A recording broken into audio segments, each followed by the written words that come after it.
MacDonald. Jim is a native of North Dakota. Got his degree there and then came to the University of Nebraska. After he graduated, he spent 6 years in the Texas Panhandle in a feedlot position and is now back here in a research and teaching position at the University of Nebraska for the last 3 or 4 years, I don't remember, doesn't matter. And he primarily focuses on growing and finishing systems and growing cattle. So Jim's going to describe sort of this change in quality and yield over time when you're around this window of harvesting. All right. Thanks, Galen. Glad to hear that my arrival at Nebraska was such an important event in your life.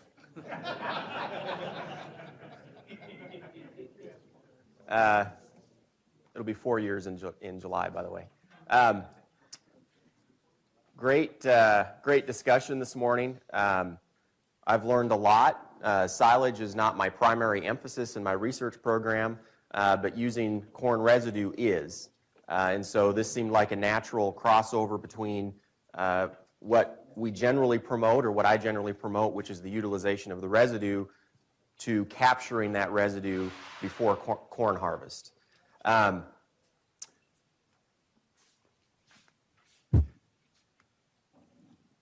What we've heard so far today has primarily focused on maintaining or keeping digestible dry matter in the pile, okay?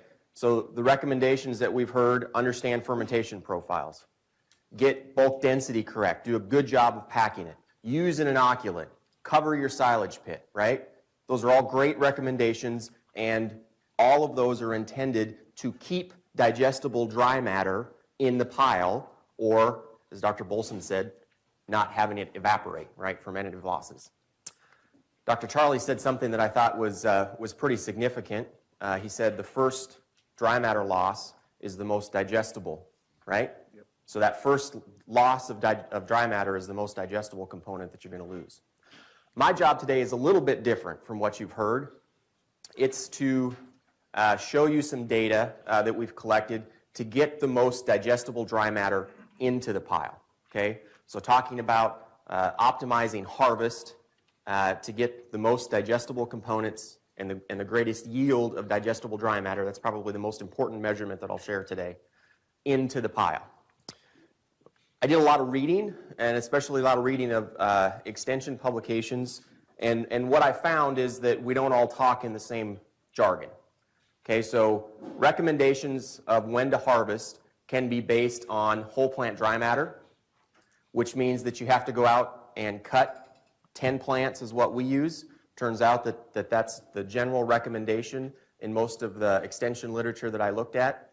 Chop it up, put it in an oven, and figure out what the dry matter is. Okay, so that's not the most convenient or the easiest way to look at harvest, but maybe that's the best way to look at harvest. Probably one of the most common ways is to look at percent milk line. Okay, and so we'll go through that. I'll show you one quick data slide on that. An older recommendation is to look at days past silking, and then most of what I'm going to talk about today is relative to black layer. Okay, and so the first thing that we want to do is we want to try to equilibrate all of those recommendations so that we're talking about plant maturity. Okay, so I'm a nutritionist talking about maturity of corn plants. You got to understand there's a bit of a risk there. Okay, so this is the nutritionist perspective on maturity of corn plants. However, I did find something that I thought was very useful. I believe Iowa State was the one that initially broke the stages of plant growth into vegetative stages and reproductive stages. Starting from emergence until tasseling, those are all vegetative stages. You can have like 20 or 24 different vegetative stages depending on day length. Okay, and so a take-home message that I learned from the background study is that variation in day length really affects the vegetative stage. From a nutritionist, that's good news because I can let the agronomist worry about that, right? What I'm really interested in is when we start getting into the reproductive stage. Generally, there's 3 stages in reproduction. From the time that the kernel forms as and then as black layer starts to form, which is in the R5 stage, and then black layer is in the R6 stage. Okay, and so probably all of you are familiar with a slide similar to this. This would be early in the R5 stage where you have this milk line formation that you can see right there. This is probably about 25% milk line, moving down into 50% as it moves further down into the kernel, maybe 75 or 80% milk line, and then finally you have black layer formation, which is considered the R6, the sixth reproductive stage. Okay, at that time, or at the R5 stage, the kernel moisture is at about 60%. Okay, so as a nutritionist, I think about high moisture corn harvest, right, and the series of events that a feedlot would have to go through to get things put up. R6, or black layer formation, roughly corresponds to high moisture corn harvest. Okay, so at about 35% moisture at black layer formation. So just to touch on milk line, because that's how I was taught, was to look at milk line. I think that works fine. This is silage, a relationship of silage dry matter in 4 different hybrids, okay? And as milk line moves from a 25% milk line down to a 75% milk line across all of these different hybrids, the silage would be getting drier, okay? So moving from a 30 to 35% silage at a 25% milk line up to over 40, about 40%. But what I want you to get out of this is that it's not consistent across hybrids.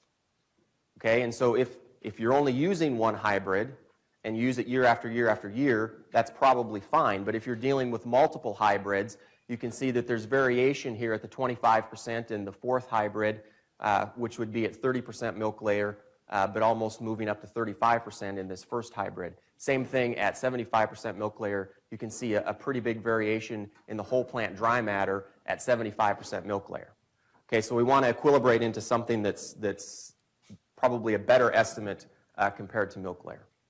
So this is a graph that I compiled from a variety of extension services, Nebraska, Iowa State, South Dakota State, Purdue, and Wisconsin, kind of put those together. The federal crop insurance is probably something that most producers are used to looking at.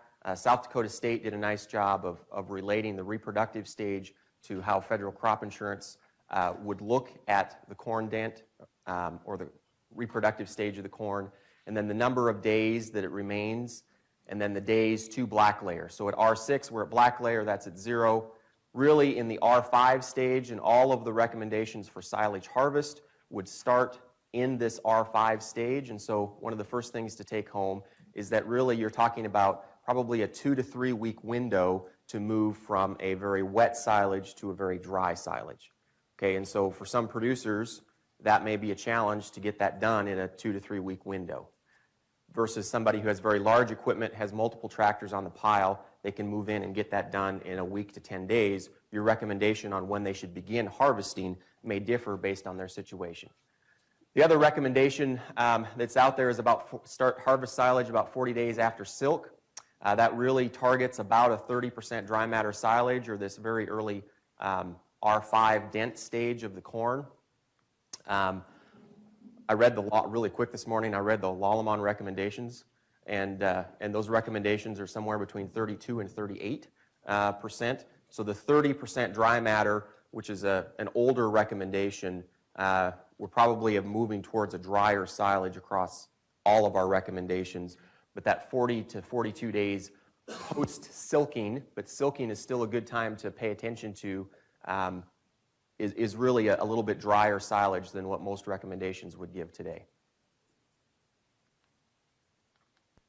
Okay, so want to go through some data that's been collected here at the University of Nebraska, and show you, this is the graduate student in charge of this was Dirk Birkin, but he did a nice job of showing some pictures, and so across different days, and he paid attention to hybrids and plant population and some other things. I'm going to focus primarily on days, but went in and selected 10 representatives, staying away from the outside rows, corn plants, removed the grain so that they could get grain yield, chopped all of the non-grain components, so the forage components, through a wood chipper, weighed that. You can see there's a scale in the background there, subsampled it, took that subsample, took it back, did dry matter analysis on it, as well as some other lab assays.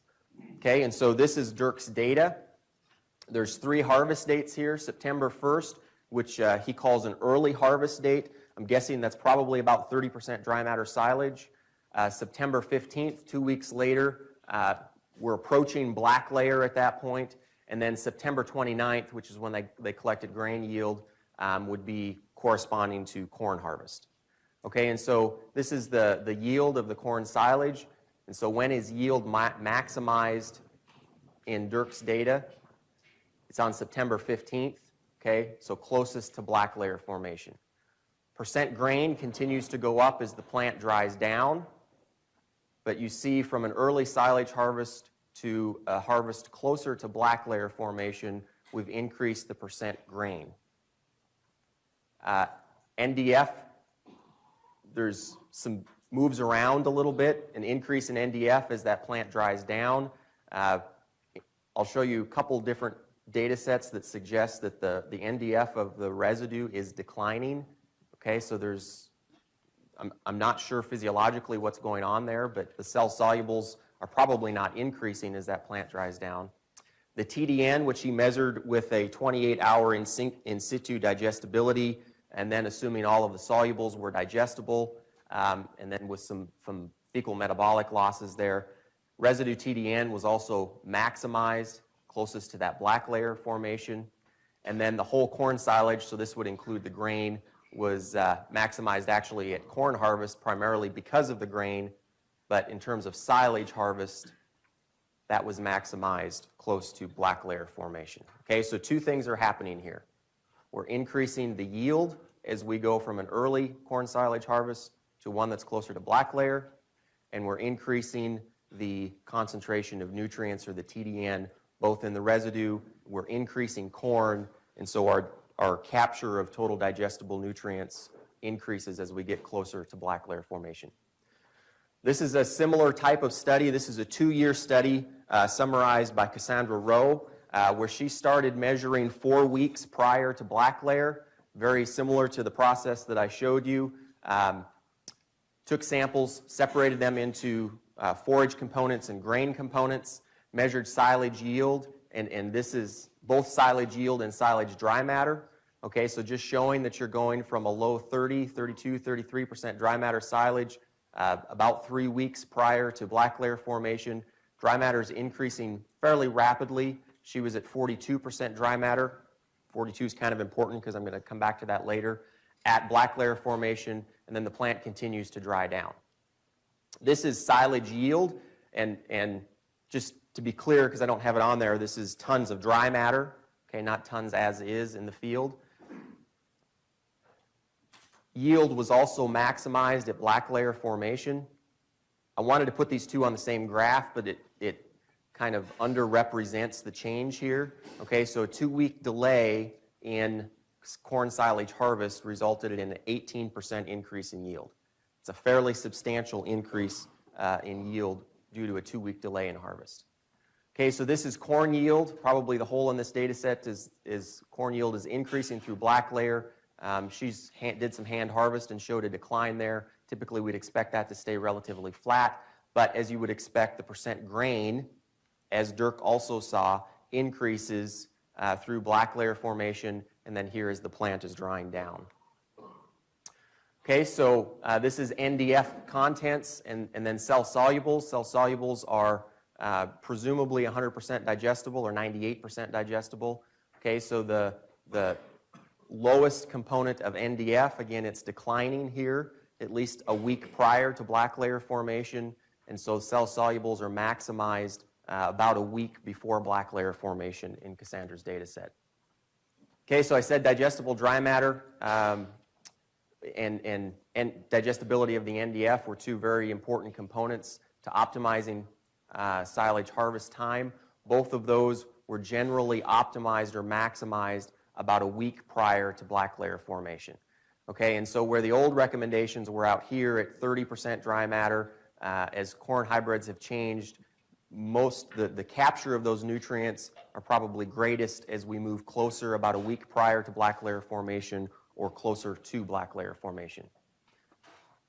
So this is the change in the whole plant digestible. This slide was just of the stover. This includes the grain, and so if you include the grain on top of the stover, the digestible dry matter is maximized at black layer formation. Okay, and so this is the change in yield of digestible dry matter. Again, that is maximized at black layer formation, but we see a pretty strong increase if we get about a week prior to or at black layer formation. Okay, so there's 3 years worth of data that I've shared with you quickly that shows the closer you get to black layer, you get more yield, and you get an improvement in the total digestible nutrients that are captured in that yield. Just to show you, and I apologize, this is Pioneer's data, but Fred Owens did a very similar type thing, looking at NDF digestibility, basically not changing, a slight decline in NDF digestibility, but a strong increase in starch content as the proportion of grain increases. Also showed, this is another data set where we see a decrease in the NDF content as you move to 40% dry matter silage. 40% dry matter silage should be fairly close to black layer formation, to put this in perspective of the data that I've already shared with you. Okay, and so if we're going to go through the effort to go out and harvest some plants, get a representative sample, do a dry matter, a rule of thumb that's fairly handy is that there's a decrease of 0.5 to 1 unit of moisture per day, and then Dr. Owens also says an increase of 0.5 to 1 points of starch per day as the plant is drying down. So that's a handy piece of information if you have a point in time when you're doing a dry matter on the silage to kind of project when you want to target your harvest. Okay, so as I said it initially, my primary interest is in the residue component, and so I can't give a talk without talking about differences in the corn plant parts. Okay, and so it's important to remember that the husk and the leaf are the most digestible components, but they're also in the smallest proportion. The stem, which is about 50% of the plant, is not very digestible, and so this is some in vitro digestibility just to support that. You can see that the husk and the leaf are very high in digestibility, as well as the shank, and then if you get up here into the stem, the digestibility of those components are much lower. Okay, so this is Mandy Jones. Mandy did a similar study to what Cassandra and Dirk did, but she was interested in the residue component. So she separated each of those components of the plant, weighed them, and did some digestibility work with them. But the reason that I'm showing her data today is that she started collecting samples prior to black layer, which is what the zero intercept is here. And then she put an arrow at the 15.5% moisture, which would be presumably about grain harvest. Okay, so she's got a couple of data points here before we get into black layer, and this is NDF content, how the plant is changing over time. NDF content of the husk and the blade and the cob are all increasing over time. Interestingly, and this is what if there's a plant physiologist that can explain this to me, it would be great. Remember we said that we see a decline in NDF content of the silage through time. Mandy's data would suggest that that decline in NDF content is in the stem. So I have a hard time thinking that the stem is increasing in the amount of cell solubles. Nevertheless, except for the stem, NDF content is increasing as you go through time. This is the digestibility. It looks like the digestibility is increasing here. Statistically, these are all flat lines. Okay, so the first thing to point out is the digestibility of the NDF in the stem. And again, this is 28-hour in situ digestibility, is pretty close to zero, right? The stem is very lowly digestible. The cob is the only one that's significantly decreasing. So Terry did a lot of work with corn cobs at one point in his career. Those were seed corn cobs, okay, and so the digestibility of those were probably out here somewhere, but we see that that decreases through time. Okay, so this puts together, and I know this is a bit messy, but this puts together true digestibility, which is a combination of the solubles, or the neutral detergent soluble component, and then the digestibility of the NDF. And you can see that the stem appears to be increasing. Again, I have a little bit of a hard time with that. Really no change, a slight decrease in the blade and sheath. The husk is not changing statistically, but we also see a reduction in the digestibility of the cob. So the individual components are also changing as the plant matures.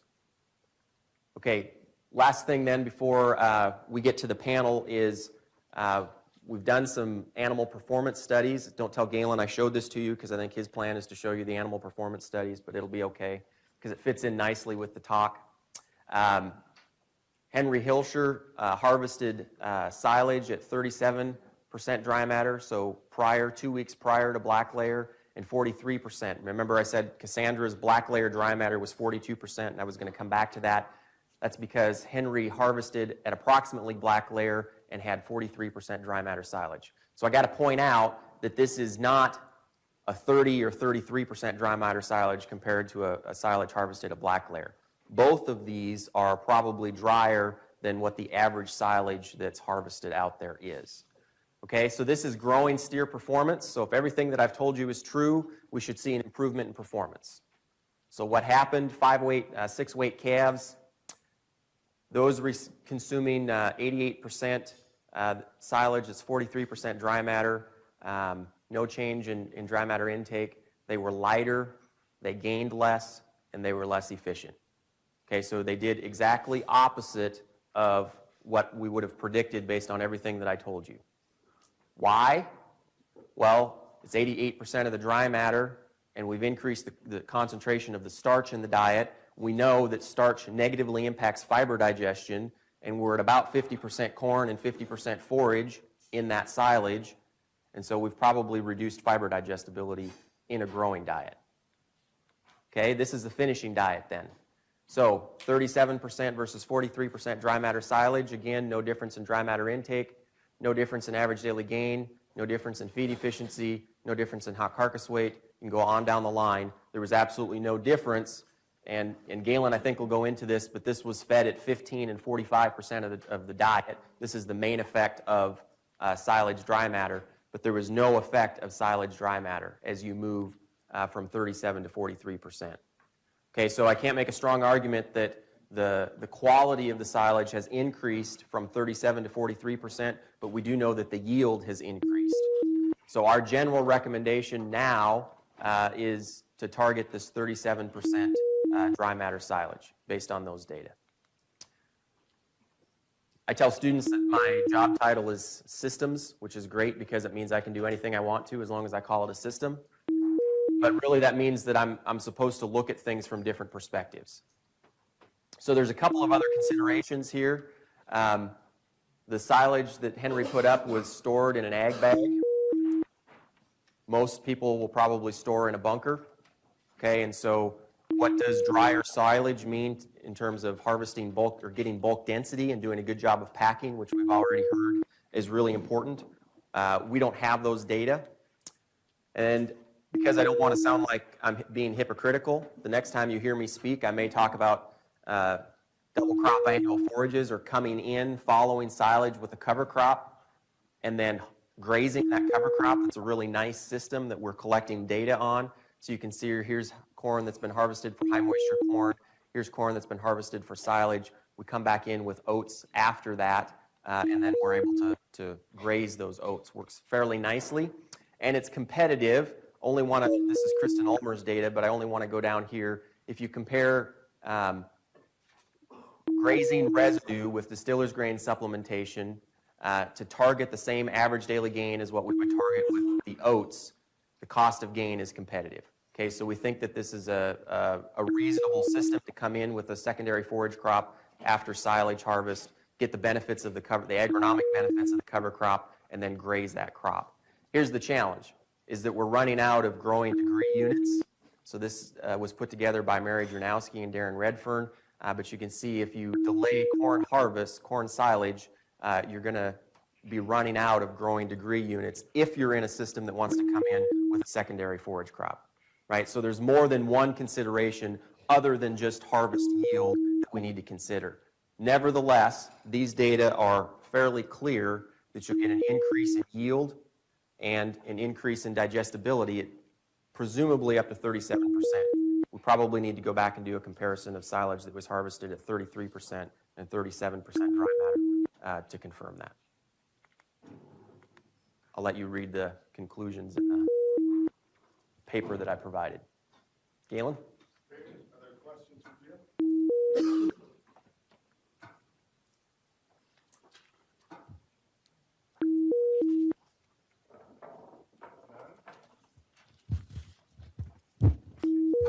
Where do you typically harvest prior to this work? Closer to 30? Repeat the question. The question was, where do we typically harvest prior to doing this work? Probably closer to 35% dry matter. Go ahead and use that one, the battery's running on that one, I think.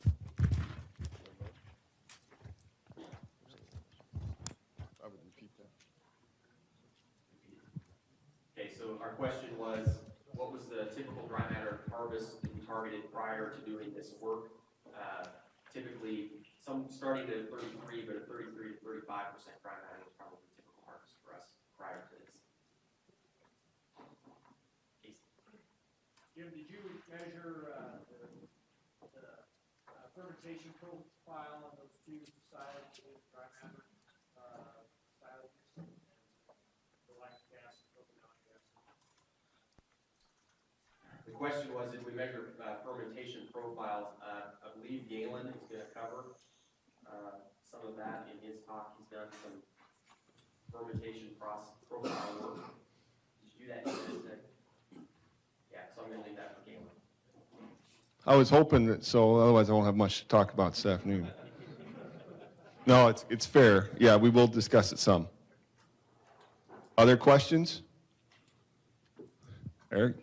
How much variation was there within those dry matter levels or in 37% dry matter, what variation was there? Yeah. Repeat it What was again. the variation in dry matter within our 37 and 42% dry matter silage? That was harvested in a fairly short window. They would have done, Galen, do you have that number at the top of your head? Henry Hill sure does, but I don't on top of my head. That 37 and 43 is based on our oven dry matters from weekly samples. Now I'm worried about how we're sampling our bunkers after Keith's presentation, but we take samples weekly, and that was the overall average for the whole feeding trial. It does get a little wetter after fermentation. So that's not harvested dry matter. It's actually fed dry matter. But 60-degree forced air oven dry matter. Questions for Jim? Since I'm enjoying answering them? Oh. Yes, sir. Do we, and what percent dry matter would have total pack silage? That's certainly a good one for you. I'll repeat the question, but I won't answer it. The question was, at what percent dry matter do we start to have trouble getting it packed well, right? I don't know. We spent quite a bit of time talking about how do you get to those data, and we feel like it takes big bunkers and a lot of replicated big bunkers to be able to get at that data. In general, the recommendation is the drier that you harvest, if you're using an egg bag system, which is that's why I pointed that out, that's how this silage was stored, you can store drier silage compared to one that is packed in a bunker. I'm open to input from others on where that line is, but I don't have it. There's actually a fair amount of literature out there in the dairy side as well, but I'm always a little worried about replicated bunkers similar to what Keith had shown that are of size and nature to replicate what you would see in a bunker in an operation. It's tough work that we're not doing here at the University of Nebraska. Steve? What research has been done in regards to silage harvest with kill or drought? The question is research that's been done with drought or hail corn? I'm going to mention it briefly in my talk that it is a good management option for hailed out and drought damaged corn, and very limited studies. And so Mater's out in the hall talking, but he's got some comparisons.